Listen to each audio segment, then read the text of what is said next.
ओम नमः शिवाय। प्रिय भक्तों, आज हरि और हर एक ही पर ब्रह्मा परमात्मा के दो स्वरूप, दोनों स्वरूपों का परस्पर अगाध प्रेम के बारे में वर्णन करेंगे। एक बार भगवान नारायण अपने वैकुंठ लोक में सोए हुए थे। स्वप्न में वे क्या देखते हैं कि करोड़ों चंद्रमाओं की कांति वाले त्रिशूल और डमरूधारी स्वर्णाभरण भूषित सुरेंद्र वंदित अणिमादि त्रिलोचन भगवान शिव प्रेम और आनंद से उन्मत्त होकर उनके सामने नृत्य कर रहे हैं। उन्हें देखकर भगवान विष्णु हर्ष गदगद हो सहसा सैया पर उठकर बैठ गए और कुछ देर तक ध्यानस्थ बैठे रहे। उन्हें इस प्रकार बैठे देखकर श्री लक्ष्मी जी उनसे पूछने लगी कि भगवान, आपके इस प्रकार उठ बैठने का क्या कारण है। भगवान ने कुछ देर तक उनके इस प्रश्न का कोई उत्तर न दिया और आनंद में निमग्न हुए चुपचाप बैठे रहे। अंत में कुछ स्वस्थ होने पर वे गदगद कंठ से इस प्रकार बोले, देवी, मैंने अभी स्वप्न में भगवान श्री महेश्वर का दर्शन किया है। उनकी छवि ऐसी अपूर्व आनंद मय एवं मनोरथ की थी कि देखते ही बनती थी। मालूम होता है शंकर जी ने मुझे सिमरण किया है। अहो भाग्य, चलो कैलाश में चलकर हम लोग महादेव के दर्शन करें। यह कहकर दोनों कैलाश की ओर चल दिए। मुश्किल से आधी दूर गए होंगे कि देखते हैं भगवान शंकर स्वयं गिरिजा के साथ उनकी ओर चले आ रहे हैं। अब भगवान के आनंद का क्या ठिकाना, मानो घर बैठे निधि मिल गई। पास आते ही दोनों परस्पर बड़े प्रेम से मिले, मानो प्रेम और आनंद का समुद्र उमड़ पड़ा है। एक दूसरे को देखकर दोनों के नेत्रों में आनंदाश्रु बहने लगे और शरीर पुलकायमान हो गया। दोनों ही एक दूसरे से लिपटे हुए कुछ देर मुखवत खड़े रहे। प्रश्नोत्तर होने पर मालूम हुआ कि शंकर जी को भी रात्रि में इसी प्रकार का स्वप्न हुआ कि मानो विष्णु भगवान को वे उसी रूप में देख रहे हैं जिस रूप में वे अब उनके सामने खड़े थे। दोनों के स्वप्न का वृत्तांत अवगत होने पर दोनों ही लगे एक दूसरे से अपने यहाँ लीवा ले जाने का आग्रह करने लगे।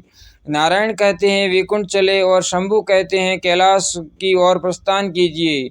दोनों के आग्रह में इतना अलौकिक प्रेम था कि यह निर्णय करना कठिन हो गया कि कहाँ चला जाए। इतने में ही क्या देखते हैं कि वीणा बजाते हरिगुण गाते नारद जी कहीं से आ निकले। बस फिर क्या था, लगे दोनों ही उनसे निर्णय कराने की कहाँ चला जाए। बेचारे नारद जी तो स्वयं परेशान थे। उस अलौकिक मिलन को देखकर वे दो स्वयं अपनी शुद्ध बुद्ध भूल गए और लगे मस्त होकर दोनों का गुणगान करने। अब निर्णय कौन करे। अंत में यह तय हुआ कि भगवती उमा को कह दे, भगवती उमा जो कह दे वही ठीक है। भगवती उमा पहले तो कुछ देर चुप रही, अंत में वे दोनों को लक्ष्य करके बोली, हे नाथ, हे नारायण, आप लोगों के निश्चल अनन्य एवं अलौकिक प्रेम को देखकर तो यही समझ में आता है कि आपके निवास स्थान अलग अलग नहीं है। जो कैलाश है वही वैकुंठ है और जो वैकुंठ है वही कैलाश है। केवल नामों में ही भेद है। यही नहीं, मुझे तो ऐसा प्रतीत होता है कि आपकी आत्मा भी एक ही है, केवल शरीर देखने में दो हैं। और मुझे तो अब यह स्पष्ट दिखने लगा है कि भार्याएं भी एक ही हैं, दो नहीं हैं।